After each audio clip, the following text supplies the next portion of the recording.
দেখো মুসা পয়গম্বরের জমানায় একটা যুবক ছিল, যেই যুবক এমন কোনো গুনাহ নাই করে নাই, সমস্ত গুনাহ করেছেন। মা বাবা অতিষ্ঠ হয়ে ঘর থেকে তাড়াইয়া দিছেন।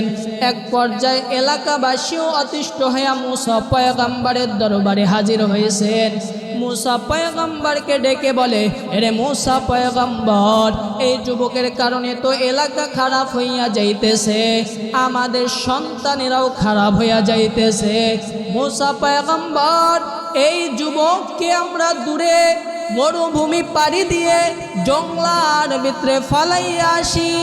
মুসা পয়গম্বরের কাছে পরামর্শ নিয়া ওই যুবককে এলাকাবাসী অতিষ্ঠ হইয়া যুবককে ধরে মরুভূমি পাড়ি হয়ে বিশাল জঙ্গলার ভিতরে ফালাইয়া আসলো। এক পর্যায়ে যুবক ডানেও কেউকে পায় না, বামেও কেউকে পায় না, সামনেও কেউকে পায় না, মাকেও পায় না, বাবাকেও পায় না, ছেলেকেও পায় না, সন্তানদেরকে কাউকেই পায় না, বন্ধু বান্ধব পায় না। এক পর্যায়ে নিজের ভিতরে খেয়াল উঠলো, দুনিয়ার কেউকে না পাইলেও তো আমি আল্লাহ, আমার আল্লাহকে তো আমি পাইব। আল্লাহর বান্দা ওই যুবক আল্লাহর দরবারে হাত উঠাইয়া দোয়া করে, আয় আল্লাহ, দুনিয়ার সব দরওয়াজা বন্ধ, কিন্তু তোমার দরওয়াজা তো গভীর রাতেও বন্ধ না, এক সেকেন্ডের জন্য বন্ধ না। আল্লাহ তাআলার কাছে ওই যুবক এত আকুতি মিনতি কইরা দোয়া করার কারণে আল্লাহ তাআলা তাকে কবুল করে নিছেন। আল্লাহ তাআলা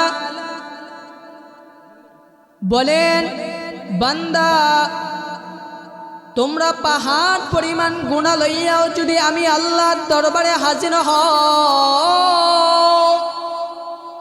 আমি আল্লাহ তাআলা তোমাদেরকে মাফ করে দিব। ওই যুবক আল্লাহর দরবারে এত আকুতি মিনতি কইরা তওবা করেছেন, আল্লাহ তাআলা তার তওবাটাকে কবুল করে নিছেন। আল্লাহ তাআলা এক পর্যায়ে ওই বান্দাকে অসুস্থতা দান করলেন।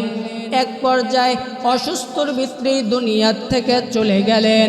অসুস্থ হওয়ার পর মুসা পয়গম্বরকে ডাক দিয়া বলতেছেন, মুসা পয়গম্বর কে আল্লাহ তাআলা ডাক দিয়া বলতেছেন, এ মুসা পয়গম্বর, যাও, আমার এক বান্দা অমুক জঙ্গলার ভিতরে ইন্তেকাল করেছে, আমি আল্লাহ তাআলার কাছে বড় প্রিয়, বড় পছন্দনীয়। এ মুসা পয়গম্বর, ওই যুবকের ওই আমার বান্দাকে তুমি নিজের হাতে গোসল দিবা, নিজে তাকে দাফন করবা, তবে তোমার এলাকার মানুষদেরকে শুনাইয়া দিবা, তোমার উম্মতদেরকে শুনাইয়া দিবা, এই জানাজায় যে উপস্থিত হবে ওই বান্দারও আমলনামা সমস্ত গুনাহ আমি আল্লাহ তাআলা মাফ করে দিব। মুসা পয়গম্বর পরের দিন ঘোষণা করে দিছেন, অমুক জঙ্গলার ভিতরে আল্লাহর এক প্রিয় বান্দা দুনিয়া থেকে চলে গেছেন, দুনিয়া থেকে চলে গেছেন। হে মুসা পয়গম্বর, আপনি যান, আমার প্রিয় বান্দাকে গোসল দেন। আল্লাহ এই প্রিয় বান্দাকে গোসল দেওয়ার জন্য, তাকে দাফন করার জন্য যখন এলাকার মানুষকে বইলা, এরপর মুসা পয়গম্বর চলে গেল তাদের উম্মতদেরকে নিয়া যাওয়ার পর দেখতে পায় যে যুবকের কারণে এলাকার মানুষ অতিষ্ঠ হয়ে গেছে। এমন কোনো গুনাহ নাই যেই গুনাহ ওই যুবক করে নাই, সে আবার কিভাবে আল্লাহর প্রিয় বান্দা হয়? আল্লাহ তাআলা মুসা পয়গম্বর আপনার কাছে বলেছে নাকি সে আল্লাহর প্রিয় বান্দা? কিন্তু আমরা তো দেখতে পাই এই যুবক হলো পৃথিবীর সবচাইতে খারাপ গুনাহগার বান্দা ওই যুবক। মুসা পয়গম্বরকে ডেকে বলেন, মুসা পয়গম্বর আল্লাহর সাথে কথা বলেন, সে আবার কিভাবে প্রিয় আল্লাহর বান্দা হয়, আমরা তো দেখতে পাই নাফরমান, কিন্তু আপনি তো বলছেন আল্লাহর প্রিয় মুসা পয়গম্বর আল্লাহ তাআলার কাছে আল্লাহ তাআলার সাথে কথা বলা শুরু করে দিল। আল্লাহ তাআলা ডাক দিয়া বলে, মুসা পয়গম্বর আপনি যা বলেন তাও সত্য, আমি আল্লাহ তাআলা বলেছি, আমি আল্লাহ তাআলা বলেছি এই বান্দা আমার বড় প্রিয়, বড় প্রিয়। আর ওই এলাকার আপনার উম্মতেরা বলতেছেন সবচেয়ে খারাপ গুনাহগার, তাও সত্য। তবে মুসা পয়গম্বর এই যুবক এমন তওবা করছেন, এত আকুতি মিনতি কইরা আমি আল্লাহ তাআলার কাছে দোয়া করেছেন, আমি আল্লাহ তাআলা তার দোয়াকে কবুল করে নিছি, তাকে আমার প্রিয় বান্দা হিসাবে কবুল করেছি। এ মুসা পয়গম্বর এই যুবক যদি ওই সময় গোটা পৃথিবীর মানুষদের জন্য দোয়া করত, আমি আল্লাহ তাআলা গোটা পৃথিবীর মানুষদেরকেও মাফ করে দিতাম। হায় কোই পीछे रवाना कोई आगे रवाना है, कोई पीछे रवाना। मोहम्मद ने आका कुफ्र को मिटाया,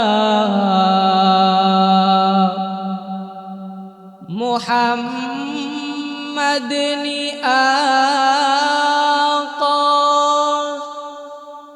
कुफ्र को मिटाया, कुफ्र को मिटाकर सदाकत बताया, कुफ्र को मिटाकर सदाकत बताया। ला इलाहा इल्लल्लाह, ला इलाहा इल्लल्लाह, ला इलाहा इल्लल्लाह, ला इलाहा इल्लल्लाह, ला इलाहा इल्लल्लाह, ला इलाहा इल्लल्लाह, ला इलाहा इल्लल्लाह, ला इलाहा इल्लल्लाह, ला इलाहा इल्लल्लाह, ला इलाहा इल्लल्लाहु मुहम्मदुर रसूलुल्लाह सल्लल्लाहु अलैहि वसल्लम। महान रब्बे करीमेर दरबारे लाख कोटी शुक्रिया जे रब्बे करीम এই এলাকার ভিতরে জান্নাতি বাগান মিলাইছে, কোরআন সুন্নাহর বাগান মিলাইছে। ওই রব্বে কাবার দরবারে শুকরিয়া আদায় করি আলহামদুলিল্লাহ। এর জন্য তিনটা জিনিস নিয়ে আসছেন, এর ভিতরে একটা জিনিস হলো নামাজ। সালাতের কথা বলা হয়েছে, যেই সালাত আমাদের জন্য ফরজ করা হয়েছে, যেই নবীকে 50 ওয়াক্ত নামাজ দিয়েছিল, এই রাতে আল্লাহ তাআলা পর্যায়ক্রমে করতে করতে 5 ওয়াক্ততে আনছেন উম্মতে মুহাম্মাদির জন্য। উম্মতে মুহাম্মাদির জন্য 5 ওয়াক্ত নামাজ যে নিয়ে আসছেন, আল্লাহর রসুল আফসোস করছেন অন্য অন্য নবীদের উম্মতদের নামাজ বেশি ছিল আর আমার উম্মতদের নামাজ 5 ওয়াক্ত অনেক অনেক কম। অন্যান্য নবীদের উম্মতদের হায়াত বড় ছিল, লম্বা ছিল। আমার উম্মতদের হায়াত হলো সংক্ষিপ্ত, সীমিত। 5 ওয়াক্ত নামাজ পড়ে কিভাবে অন্যান্য নবীদের উম্মতের চাইতে সামনে অগ্রসর হবে, উচ্চ মাকামে থাকবেন। আল্লাহর রাসূল আফসোস করতেছেন। আল্লাহ তাআলা জিবরাইল আমিনকে পাঠাইয়া বলছেন, জিবরাইল আমিন যাও আমার হাবিবকে বলো এই 5 ওয়াক্ত নামাজ যদি সঠিকভাবে আদায় করে আমি আল্লাহ সুবহানাহু ওয়া তাআলা 50 ওয়াক্ত নামাজের সওয়াব দান করব। যেই রাতে 50 ওয়াক্ত নামাজ থেকে 5 ওয়াক্ত নামাজে নিয়ে আসলো, যেই রাতে 5 ওয়াক্ত নামাজে 50 ওয়াক্ত নামাজের সওয়াব আল্লাহ তাআলা দান করছেন। এমন এক রজনীতে আমরা মাহফিলের ময়দানে আসছি। এই মাহফিলের ময়দানটা বড় দামি। হাদিসের ভিতরে উল্লেখ করা আছেন, রিওয়ায়াত আছেন, মাহফিলের প্যান্ডেলের ভিতরে যারা বসে আছেন প্যান্ডেলের চারদিক থেকে গোল রাউন্ড দিয়া ফেরেশতারা আরশে আজিম পর্যন্ত উঠে গেছেন। আল্লাহ তাআলা এই গোল রাউন্ডের ভিতরে তার রহমত নাজিল করতেছেন। এর জন্য আমার বিনীতভাবে অনুরোধ, আল্লাহর রহমত পাওয়ার জন্য আমরা সকলেই মাহফিল প্যান্ডেলে আসি। বাইরে থাকলেই গুনাহ অযথা, যতক্ষণ প্যান্ডেলে থাকবো ততক্ষণই আমল নামায় সব লেখা হবে, রহমত আমাদের উপরে বর্ষিত হতে থাকবে। আমি পবিত্র কোরআনুল কারীম থেকে একখানা আয়াত পড়েছি। শেষ নবী, মহানবী, জিন্দা নবী, হায়াতুন নবী সাল্লাল্লাহু আলাইহি ওয়াসাল্লামের অমেয় বাণী, অসংখ্য হাদিস থেকে, অমেয় বাণী থেকে একখানা হাদিস পড়েছি। হাদিস ও আয়াতের সংক্ষিপ্ত আকারে কিছু নসিহত আপনাদের সামনে আল্লাহ সুবহানাহু ওয়া তাআলা করার মতন তৌফিক দান করুক। যেই নসিহতের দ্বারা আমিও উপকৃত হই, আপনারাও উপকৃত হন। সকলে বলে আমিন। আল্লাহ তাআলা কোরআনুল কারীমের ভিতরে বলেন, قل يا عبادي الذين أسرفوا على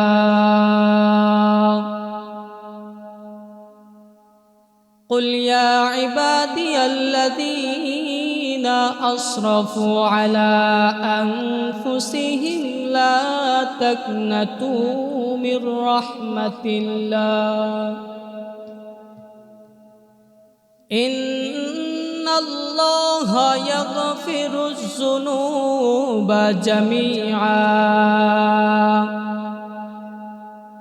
إنه هو الغفور الرحيم। আল্লাহ তাআলা বলেন, কুল, হে নবী আপনি বলুন, ইয়া ইবাদি আল্লাযীনা আসরাফু, যারা গুনাহ খাতা করেছো, যারা গুনাহ খাতা করেছো, আসরাফু তোমরা,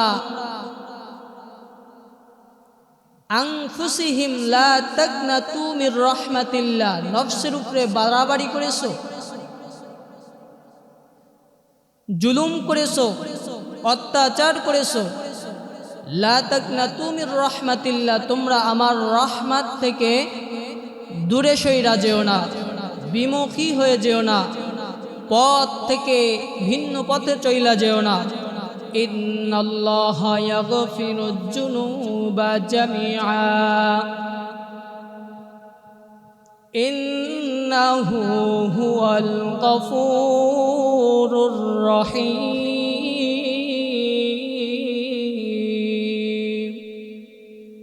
আল্লাহ তাআলা বলেন, আমি আল্লাহর মতন দয়াময়, মায়াশীল কেউ নাই। আমি আল্লাহ তাআলা গফুর, রহিম, আমি আল্লাহ তাআলা অবশ্যই তোমাদেরকে মাফ করে দেব। আল্লাহর রাসূল হাদিসের ভিতরে বলেন, মান বাকা মিন খাশিয়াতিল্লাহি হারামাল্লাহু তিলকা আইনা আলান নার। যেই বান্দা, যেই উম্মত আল্লাহর ভয়, আল্লাহর আযাবের ভয়, কবরের ভয়, হাসরের ভয় নিয়া চোখের পানি ফেলাইবেন, আল্লাহর রসুল বলেন তার চোখের পানির উসিলায় আল্লাহ তাআলা তার উপরে জাহান্নামের আগুনকে হারাম ঘোষণা করেছে। আয়াত হাদিসের সংক্ষিপ্ত আকারে তর্জমা, বিস্তারিত কুল, হে নবী আপনি বলুন, ইয়া ইবাদি। আল্লাহ তাআলা কেন ইয়া ইবাদি বলছেন? আল্লাহ তাআলা চাইলেই তো বলতে পারতেন ইয়া আইয়ুহাল্লাযীনা আমানু, ঈমানদারদেরকে উদ্দেশ্য করে বলতে পারতেন। আল্লাহ বলেন নাই। আল্লাহ চাইলে বলতে পারতেন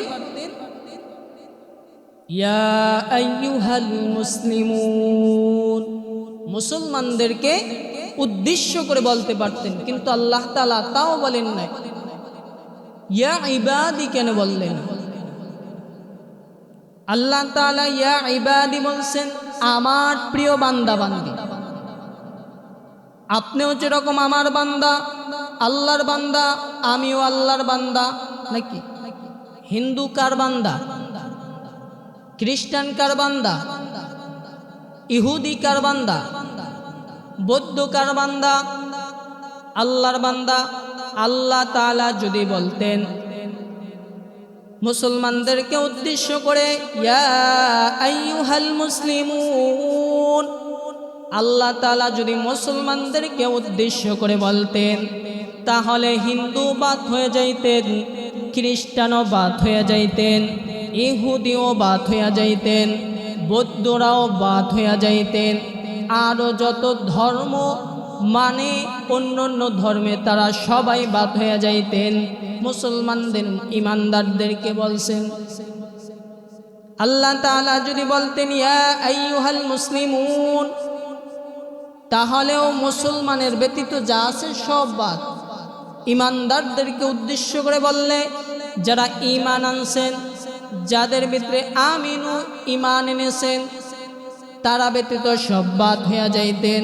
কিন্তু আমার আল্লাহ ইয়া ইবাদি বলছেন, হে আমার প্রিয় বান্দা বান্দিরা, সকলকে উদ্দেশ্য করে বলছেন।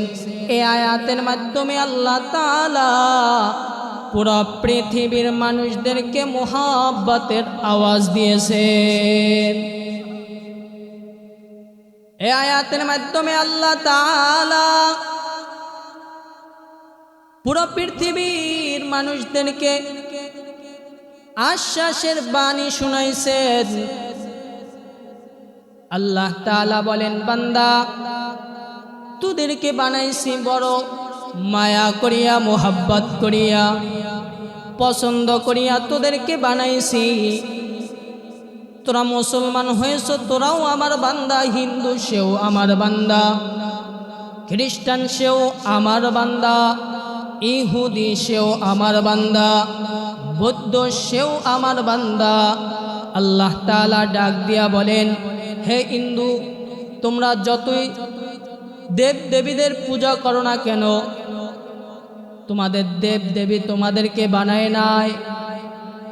হে খ্রিস্টান, তোমরা ঈসা পয়গম্বরের যতই প্রশংসা করো, তোমাদেরকে ঈসা পয়গম্বর বানান নাই। ইহুদিদেরকে ডাক দিয়ে আল্লাহ বলেন, এই ইহুদির দল, তোমরা যতই উজাইর নবীর প্রশংসা করো না কেন, উজাইর নবী তোমাদের বানায় নাই। এক বৌদ্ধর দলেরা, তোমরা যতই গৌতম বুদ্ধর প্রশংসা করো না কেন, গৌতম বুদ্ধ তোমাদের বানায় নাই। বানানেওয়ালা কে? আরো জোরে আওয়াজ দিয়া বলেন কে? বানানেওয়ালা আমি আল্লাহ। অতএব তোমাদেরকে বড় মায়া করিয়া মোহাব্বত করিয়া বানাইছি। এর বান্দা তোদেরকে আমি এত মায়া মোহাব্বত কইরা বানাইছি যে তোদেরকে মায়া মোহাব্বত করি কেন জানো? তোদেরকে বানাইছি বড় দুর্বল। আল্লাহ তাআলা ডাক দিয়া বলে, বান্দা তোদেরকে বানাইছি বড় নরম, তোদেরকে বানাইছি বড় দুর্বল। ওয়া খুলিকাল ইনসানু দাঈফা। আল্লাহ তাআলা ডাক দিয়া বলেন, তোমাদের বানাইছি বড় দুর্বল করে, আর এই দুর্বলের কারণে আমি আল্লাহ তাআলার দরবারে প্রিয়। বান্দা তুই দুর্বল হওয়ার কারণে সৃষ্টির শ্রেষ্ঠ উপাধি পেয়েছো। তুই দুর্বল হওয়ার কারণে আমি আল্লাহ তাআলার কাছে বড় আপন হয়েছো। দেখ, দুনিয়ার জমিনের ভিতরে একটা ঘরের ভিতরে যদি একটা সন্তান থাকে, যেই সন্তান কিছু বুঝে না, অবুঝ সন্তান, হাঁটতেও পারে না ঠিক মতন, দেখো মা যখন কাজের ভিতরে লিপ্ত থাকে, বাবাকে ডাক দিয়া বলে, স্বামী আমার সন্তানের দিকে নজর রাখো। ভাইদেরকে ডাক দিয়া বলে, তোমার ভাই বোনের দিকে নজর রাখো। আবার আত্মীয় স্বজনদেরকেও বলতেন, তোমার এই ছোট অবুঝ সন্তানের দিকে নজর রাখো। আবার যখন স্বামী স্ত্রী কাজের ভিতরে লিপ্ত হয়ে যাইত, ব্যস্ত হয়ে যাইত, স্বামী তার দেখাশোনা করত। আবার স্বামী যখন ব্যস্ত হয়ে যাইত, স্ত্রী তখন দেখত, তার দিকে নজর রাখত। নজর রাখছেন কেন? সে তো চোর ছিল নাকি? সে ডাকাত ছিল, সে গুন্ডা ছিল, বদমাশ ছিল না? দুর্বল। এই দুর্বলের কারণে মা বাবার কাছে বড় আপন, বড় প্রিয়, বড় গুরুত্বপূর্ণ। আমার আল্লাহ তাআলাও ডাক দিয়া বলে, বান্দা তোদেরকে বানাইছি বড় দুর্বল। ওয়া খুলিকাল ইনসানু দাঈফা। এর জন্যই তোরাও আমি আল্লাহ তাআলার কাছে বড় প্রিয়। প্রিয় হওয়ার কারণে আমি আল্লাহ তাআলা তোদের দিকে আশ্বাসের বাণী ছইরা দিছি। তোরা বান্দা যত বড়ই অপরাধ করো না কেন, আমি আল্লাহর দরবারে যদি আসো, আমি আল্লাহ তাআলা তোদেরকে আপন কইরা নিব। হাজারো অপরাধ করার পরেও আমার দরবারে ফিরে আয়। আমি আল্লাহ তাআলার দরবারে যদি ফিরে আসতে পারো, আমি আল্লাহ তাআলা আমার দরওয়াজা থেকে ভিন্ন দরওয়াজায় পাঠাইতে দেব না, পাঠাবো না। আল্লাহ তাআলা বলেন, তোরা কেমন প্রিয় জানো? একটা ঘরের ভিতরে দুইটা সন্তান, একটা সন্তান বুঝদার, অন্য সন্তান অবুঝদার। বাবা দীর্ঘদিন দেশের বাহিরে ছিল, দীর্ঘদিন পর দেশের ভিতরে ফিরে আসবেন। বাবা তার পিতা মাতার কাছে ফোন করলো, ও মা বাবা তোমাদের জন্য কি মার্কেট করে নিয়ে আসব? স্ত্রীর কাছেও ফোন দিল, রে স্ত্রী তোমার জন্য কি মার্কেট করে কিনে আনবো? ভাই বোনদেরকেও ডাক দিয়া বলে, রে ভাই বোন তোদের জন্য কি মার্কেট কিনে আনবো? ছেলে সন্তানদেরকেও বলে, রে ছেলে সন্তান তোমাদের জন্য কি মার্কেট কিনে আনবো? সবার মার্কেটের কথা বলেন। এই মার্কেটের সব কিছু কিনা যখন দেশে আসেন, বাবা ওই মার্কেটের ভিতরে নিজের জন্য একটা গুরুত্বপূর্ণ আকর্ষণীয় মার্কেট করেন। মার মার্কেট মাকে বুঝাইয়া দেন, বাবার মার্কেট বাবাকে বুঝাইয়া দেন। ভাইয়ের মার্কেট ভাইকে বুঝাইয়া দেন, বোনের মার্কেট বোনকে বুঝাইয়া দেন, স্ত্রীর মার্কেট স্ত্রীকে বুঝাইয়া দেন, ছেলে সন্তানের মার্কেট ছেলে সন্তানকে বুঝাইয়া দেন। আর ওই যে আকর্ষণীয় নিজের জন্য মার্কেট করছেন, ওই মার্কেট আকর্ষণীয় কেমন, ছোট ছোট শিশুদের কাছেও বড় আকর্ষণীয়। নাম তার টাচ মোবাইল। ছোট ছোট সন্তানেরাও ওই মোবাইলের প্রতি আসক্ত আছে কি নাই? আছে, আছে। বাবা সবার মার্কেট বুঝাইয়া দেওয়ার পর যখন নিজের জন্য মার্কেট আনছেন, বাবা মার্কেটটা বের করে সামনে রাখছেন, বড় সন্তান দেখা খুশি হয়ে গেছেন। বড় সন্তান মোবাইলটাকে ধইরা টিপতে চালাইতে চালাইতে এমন এক পর্যায়ে মোবাইলের সফটওয়্যার সামন পিস হয়ে যায় বা সফটওয়্যার ডিলেট হয়ে যায়। বাবা যখন জানতে পারে, বাবার মেজাজটা গরম হয়ে যায়। বাবা বড় সন্তান বুঝদার সন্তানের উপরে আঘাত করা শুরু করে দেয়। বড় সন্তানের ব্যথা বেদনা, বাবা দীর্ঘদিন পর দেশে ফিরে আসছেন। বাবা আমার সামান্য থেকে সামান্য ক্ষতি হওয়ার কারণে আমার উপরে আঘাত করলো। আমি বাবার এই আঘাতের কষ্ট সহ্য করতে না পেরে ওই সন্তান ঘরের অন্য রুমের ভিতরে যাইয়া কান্না করা শুরু করে দিছেন। এই মোবাইলটা আবার অবুঝ সন্তানের কাছে রাখছেন। অবুঝ সন্তান এক পর্যায়ে খেলাধুলা করতে করতে হাতের নাগালে মোবাইলটা পেয়ে গেছেন। বাবা মাও কাজের ভিতরে লিপ্ত, কাজের ভিতরে ব্যস্ত। বাবা মার অজান্তেই ছোট সন্তান মোবাইলটাকে ধরে জমিনের ফ্লোরে এত জোরে আচার মারে, পাচার মারে, মোবাইলটা ভেঙ্গে চুরমার হয়ে যায়। মোবাইলটা ভেঙ্গে চুরমার হয়ে যাওয়ার সাথে সাথে বাবা আওয়াজ পাইয়া সুইটে আসে। বাবা কি আওয়াজ হইল? অবুঝ সন্তান যখন ওই মোবাইলটাকে জমিনের ভিতরে পাচার মেরে ভেঙ্গে চুরমার হয়ে যায়, বাবাও আওয়াজ পাইয়া সুইটা আসে, মাও আওয়াজ পাইয়া সুইটা আসে। মা বাবা আওয়াজ পাইয়া এসে দেখতেছে দামি মোবাইল, আকর্ষণীয় জিনিস মার্কেট ভেঙ্গে জমিনে সিটে রয়েছেন, সিটাইয়া এক এক জায়গায় রয়েছেন। বাবার মেজাজ গরম। সন্তান অপরাধ করেছে, লাখ টাকার মোবাইল ভেঙ্গে চুরমার করে দিছেন, কোটি টাকার মোবাইল ভেঙ্গে চুরমার করে দিছেন। বাবা দেখা সহ্য করতে পারেন না, কিন্তু সন্তানের উপরে আঘাতও করতে পারেন না। পারেন না? বাবা গরম মেজাজে সন্তানের দিকে তাকাইয়া রইছেন। সন্তান বাবার গরম মেজাজ বড় বড় চোখ দেখা সন্তান মুখটাকে সামান্য থেকে সামান্য বাঁকা কইরা চোখের পানি ছেড়ে দিছেন। বাবাও হাতটা বাড়াইয়া দিছেন, সন্তান আসো, তোমাকে বলি নাই। মাও হাতটা বাড়াইয়া দিছেন, সন্তান তোমাকে বলি নাই। মাও কোলেটাই না নেয়, বাবাও কোলেটাই না নেয়।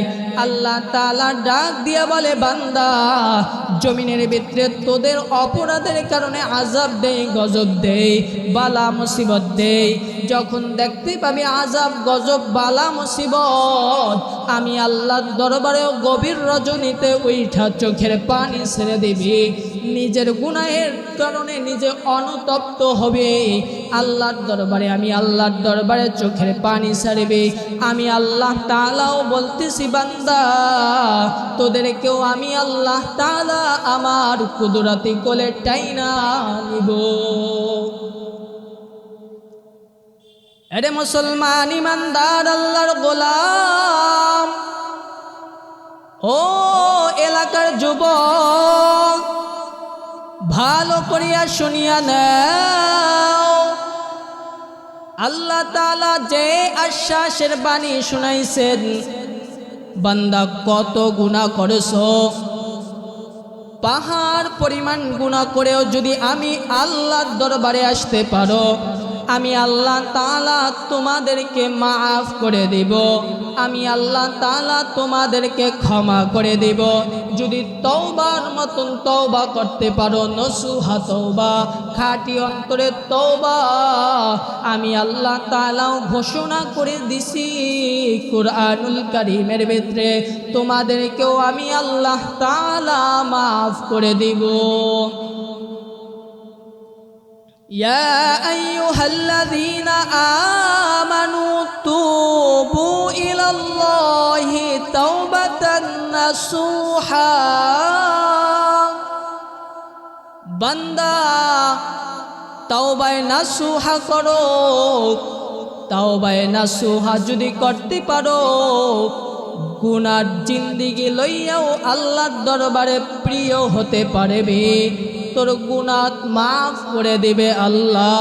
দেখো মুসা পয়গম্বরের জমানায় একটা যুবক ছিল, যেই যুবক এমন কোনো গুনাহ নাই করে নাই, সমস্ত গুনাহ করেছেন।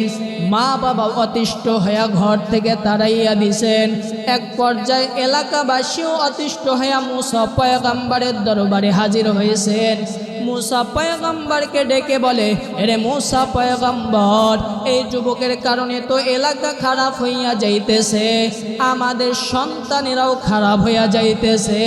মুসা পয়গম্বর, এই যুবককে আমরা দূরে মরুভূমি পাড়ি দিয়ে জঙ্গলার ভিতরে ফালাইয়া আসি। মুসা পয়গম্বরের কাছে পরামর্শ নিয়া ওই যুবককে এলাকাবাসী অতিষ্ঠ হইয়া যুবককে ধরে মরুভূমি পাড়ি হয়ে বিশাল জঙ্গলার ভিতরে ফালাইয়া আসলো। এক পর্যায়ে যুবক ডানেও কেউকে পায় না, বামেও কেউকে পায় না, সামনেও কেউকে পায় না, মাকেও পায় না, বাবাকেও পায় না, ছেলেকেও পায় না, সন্তানদেরকে কাউকেই পায় না, বন্ধু বান্ধব পায় না। এক পর্যায়ে নিজের ভিতরে খেয়াল উঠল, দুনিয়ার কেউকে না পাইলেও তো আমি আল্লাহ, আমার আল্লাহকে তো আমি পাইব। আল্লাহর বান্দা ওই যুবক আল্লাহর দরবারে হাত উঠাইয়া দোয়া করে, আয় আল্লাহ, দুনিয়ার সব দরওয়াজা বন্ধ, কিন্তু তোমার দরওয়াজা তো গভীর রাতেও বন্ধ না, এক সেকেন্ডের জন্য বন্ধ না। আল্লাহ তাআলার কাছে ওই যুবক এত আকুতি মিনতি কইরা দোয়া করার কারণে আল্লাহ তাআলা তাকে কবুল করে নিছেন।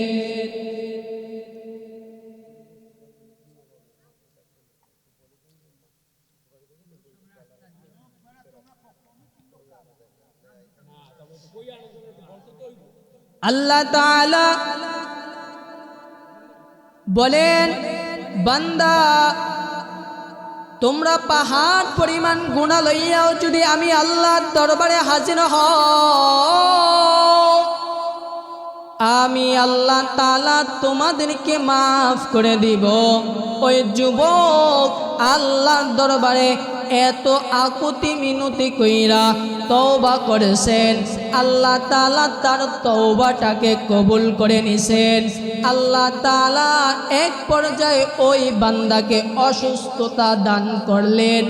এক পর্যায়ে অসুস্থর ভিতরে দুনিয়া থেকে চলে গেলেন। অসুস্থ হওয়ার পর মুসা পয়গম্বরকে ডাক দিয়া বলতেছেন,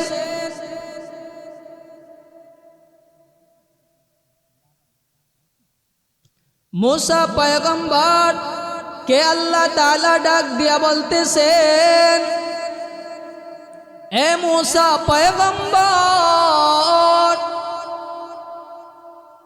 যাও, আমার এক বান্দা অমুক জঙ্গলার ভিতরে ইন্তেকাল করেছে, আমি আল্লাহ তাআলার কাছে বড় প্রিয়, বড় পছন্দনীয়। এ মুসা পয়গম্বর, ওই যুবকের ওই আমার বান্দাকে তুমি নিজের হাতে গোসল দিবা, নিজে তাকে দাফন করবা, তবে তোমার এলাকার মানুষদেরকে শুনাইয়া দিবা, তোমার উম্মতদেরকে শুনাইয়া দিবা, এই জানাজায় যে উপস্থিত হবে ওই বান্দারও আমলনামা সমস্ত গুনাহ আমি আল্লাহ তাআলা মাফ করে দিব। মুসা পয়গম্বর পরের দিন ঘোষণা করে দিছেন, অমুক জঙ্গলার ভিতরে আল্লাহর এক প্রিয় বান্দা দুনিয়া থেকে চলে গেছেন, দুনিয়া থেকে চলে গেছেন। হে মুসা পয়গম্বর, আপনি যান আমার প্রিয় বান্দাকে গোসল দেন। আল্লাহ এই প্রিয় বান্দাকে গোসল দেওয়ার জন্য, তাকে দাফন করার জন্য যখন এলাকার মানুষকে বইলা, এরপর মুসা পয়গম্বর চলে গেল তাদের উম্মতদেরকে নিয়ে যাওয়ার পর দেখতে পায় যে যুবকের কারণে এলাকার মানুষ অতিষ্ঠ হয়ে গেছে। এমন কোনো গুনাহ নাই যেই গুনাহ ওই যুবক করে নাই। সে আবার কিভাবে আল্লাহর প্রিয় বান্দা হয়? আল্লাহ তাআলা মুসা পয়গম্বর আপনার কাছে বলেছে নাকি সে আল্লাহর প্রিয় বান্দা? কিন্তু আমরা তো দেখতে পাই এই যুবক হলো পৃথিবীর সবচাইতে খারাপ গুনাহগার বান্দা ওই যুবক। মুসা পয়গম্বরকে ডেকে বলেন, মুসা পয়গম্বর আল্লাহর সাথে কথা বলেন, সে আবার কিভাবে প্রিয় আল্লাহর বান্দা হয়? আমরা তো দেখতে পাই নাফরমান, কিন্তু আপনি তো বলছেন আল্লাহর প্রিয়। মুসা পয়গম্বর আল্লাহ তাআলার কাছে, আল্লাহ তাআলার সাথে কথা বলা শুরু করে দিল। আল্লাহ তাআলা ডাক দিয়া বলে, মুসা পয়গম্বর আপনি যা বলেন তাও সত্য। আমি আল্লাহ তাআলা বলেছি, আমি আল্লাহ তাআলা বলেছি এই বান্দা আমার বড় প্রিয়। আর ওই এলাকার আপনার উম্মতেরা বলতেছেন সবচাইতে খারাপ গুনাহগার, তাও সত্য। তবে মুসা পয়গম্বর এই যুবক এমন তওবা করছেন, এত আকুতি মিনতি কইরা আমি আল্লাহ তাআলার কাছে দোয়া করেছেন, আমি আল্লাহ তাআলা তার দোয়াকে কবুল করে নিছি, তাকে আমার প্রিয় বান্দা হিসাবে কবুল করেছি। মুসা পয়গম্বর এই যুবক যদি ওই সময় গোটা পৃথিবীর মানুষদের জন্য দোয়া করত, আমি আল্লাহ তাআলা গোটা পৃথিবীর মানুষদেরকেও মাফ করে দিতাম। قل يا عبادي الذين أسرفوا على أنفسهم لا تقنطوا من رحمة الله إن الله يغفر الذنوب جميعا إنه هو الغفور الرحيم। বান্দা তুই দুনিয়াতে কত গুনাহ করেছ, আমার দরবারে ফিরে আয়, আমি আল্লাহ তাআলা মুহাব্বতের চাদর বিছাইয়া দিলাম, মুহাব্বতের আওয়াজ শুনাইয়া দিলাম। এরে বান্দা পাহাড় পরিমাণ গুনাহ করছো, এরপরেও আয়। আর আমাদের তো জীবনের শুরু থেকে এ পর্যন্ত শুধু গুনাহ আর গুনাহ, একবারের জন্য আল্লাহর দরবারে তওবা করি নাই। করেছি না? গুনাহ করেও সিনা টান করে এরপর আমরা সামনে অগ্রসর হই, নিজেকে নত করি না, নত করি না। আমার আল্লাহ তাআলা ডাক দিয়ে বলে, বান্দা তোদেরকে তোরা এত পরিমাণ গুনাহ করো, মাটি পুঁতে দিন। আমি আল্লাহ তাআলার কাছে বলতেছেন, আল্লাহ এই নাফরমানকে আপনি অর্ডার দেন, এই নাফরমানকে আমি মাটি নিচের দিকে টাইনা নিয়ে যাই, কিন্তু আমার আল্লাহ তাআলা তার দোয়া কবুল করেন না। আল্লাহ তাআলা তার দোয়াকে কবুল করেন না। আল্লাহ তাআলা ডাক দিয়া বলে, বান্দা তোদেরকে বানাইছি বড় দুর্বল করে, তোরা দুর্বল। গুনাহ করার পর যখন আমি আল্লাহর দরবারে তওবা করবে, আমি আল্লাহ তাআলা মাফ করে দিব। দেখ তোরা গুনাহ করেও নত হও না। আর সাহাবায়ে কেরাম দুনিয়াতে জান্নাতের টিকিট পাওয়ার পরেও নিজেকে এত বড় গুনাহগার মনে করেছেন, কান্না করতে করতে চোখের ভিতরে ঘা বানাইয়া ফেলাইছেন। দেখো দুনিয়ার জমিনের ভিতরে জান্নাতের টিকিট পেয়েছেন 10 জন সাহাবীর ভিতরে একজন হযরতে আবু বকর দুনিয়াতে জান্নাতের টিকিট পেয়েছেন। এরপরেও কান্নার ইতিহাস আর কান্নার ইতিহাস। গভীর রাতেও মসজিদে নববীর ভিতরে দাঁড়াইয়া দাঁড়াইয়া কান্না করতেছেন, কান্না করতেছেন। পয়গম্বর ঘরের ভিতর থেকে আওয়াজ পাইছেন, কে যেন কান্না করতেছেন। পয়গম্বর রহমাতুল লিল আলামিন বাহির হইলেন, কে কান্না করতেছেন। মায়ার নবী ঘুমানো থাকলেও নবীর চোখ ঘুমায়, কিন্তু নবীর কলব ঘুমায় না, নবীর কলব ঘুমায় না। নবী আওয়াজ পাইয়া বের হইয়া দেখতে পায় ডাইনেও কেউ নাই, বামেও কেউ নাই। মসজিদে নববীর দিকে যতই আগায় আওয়াজটা আরো বৃদ্ধি পাইতেছেন। মসজিদে নববীর ভিতরে ঢুইকা দেখতে পান হযরতে আবু বকর নামাজে দাঁড়াইয়া দাঁড়াইয়া কান্না করতেছেন। দীর্ঘ সময় নবী অপেক্ষা করলেন। এক পর্যায়ে আবু বকরের নামাজ শেষ হইলেন। আবু বকর পিছনের দিকে তাকাইয়ে দেখতে পায় রহমাতুল লিল আলামিন দাঁড়ানো। মায়ার নবী ডাক দিয়া বললেন, আবু বকর আপনার কি দুঃখ, যেই দুঃখের কারণে গভীর রজনীতে নামাজে দাঁড়াইয়া দাঁড়াইয়া কান্না করতেছেন? নবীকে ডাক দিয়া বলে, নবী আপনিই তো বয়ান করেছেন জাহান্নামের ইতিহাস, কবরের ইতিহাস, কিয়ামতের ইতিহাস, মিজানের ইতিহাস, পুলসিরাতের ইতিহাস।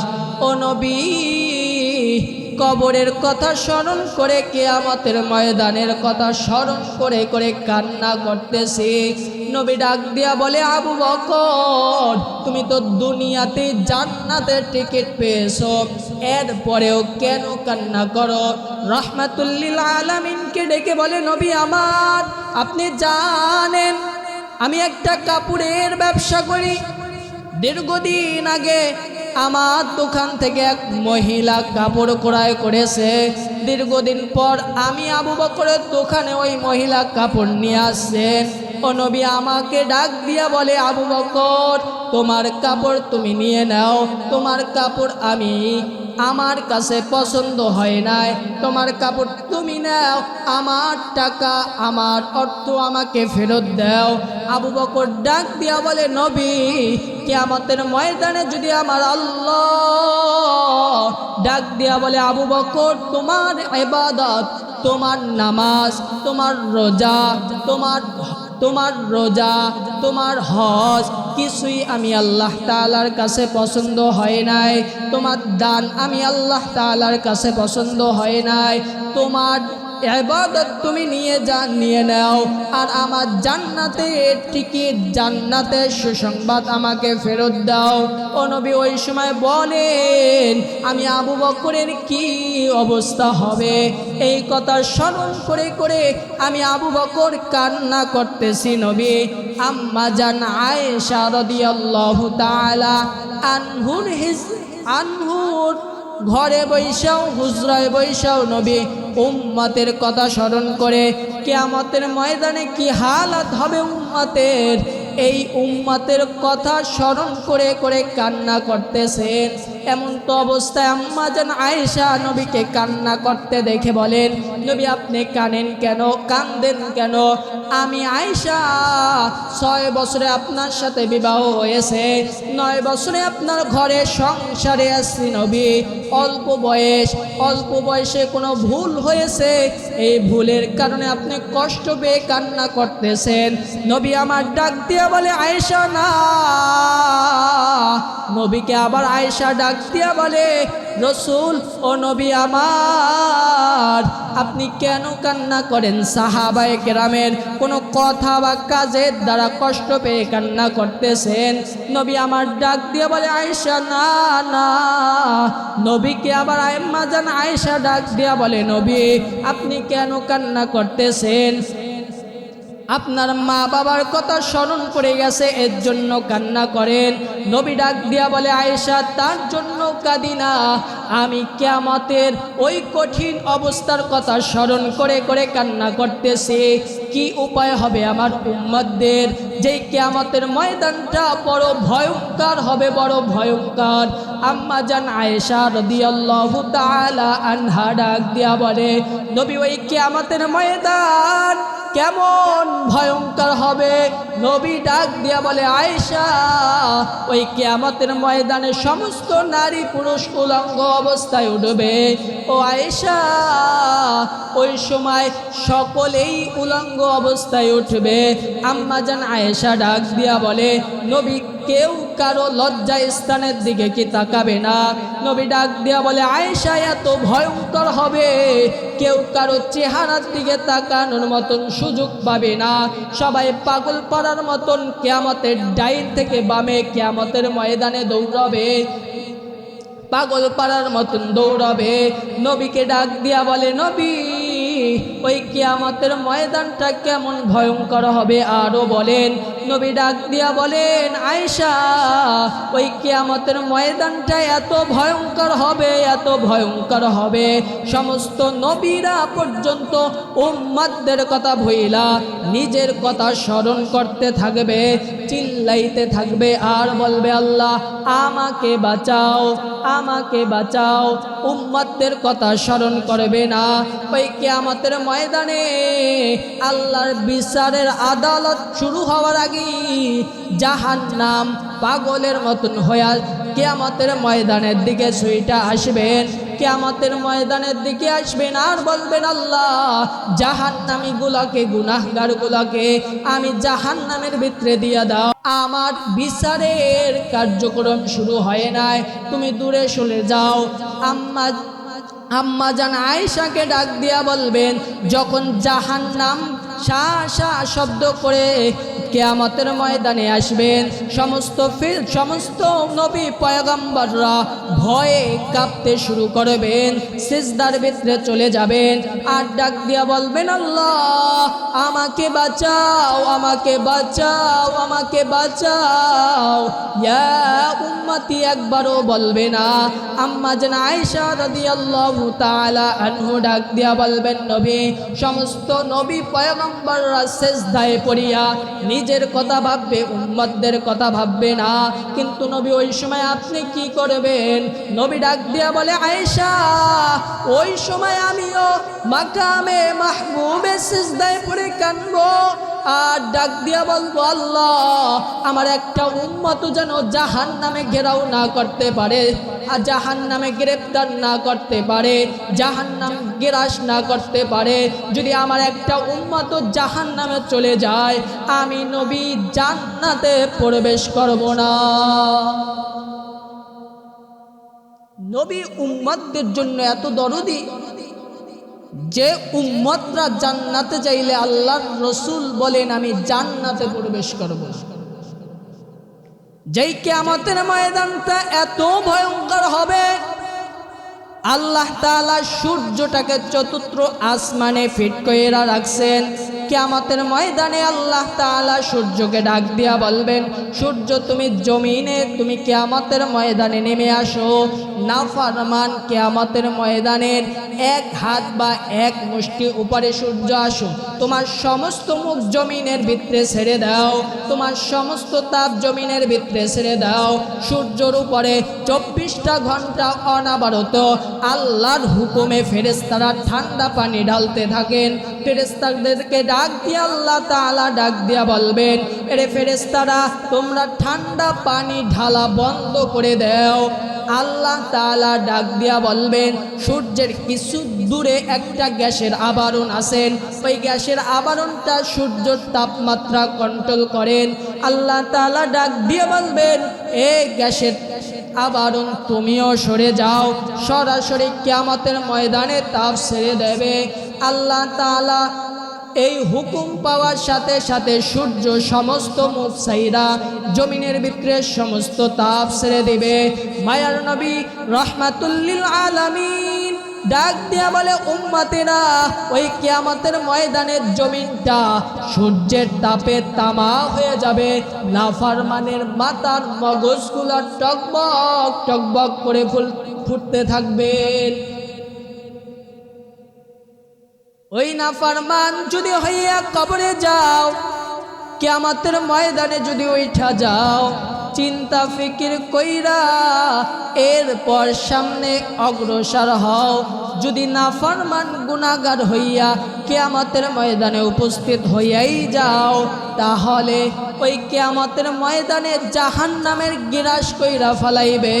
ওই কিয়ামতের ময়দানে সূর্য তাপে আমাদের নাফরমান আমরা, আমাদের মাথার মগজগুলোও ফেটে ভাতের মারের মতন টকবক করে ফুটতে থাকবেন। এর জন্য আমরা যতদিন হায়াত আছেন হায়াতকে ভালো দিকে রাখবো, নেক আমলের দিকে রাখবো। সামনে যতদিন আছেন অতদিনই সামনে আমরা আল্লাহর ইবাদত করব, আল্লাহ যা হুকুম করেছেন তা মানব, যা নিষেধ করেছেন তা পরিহার করব।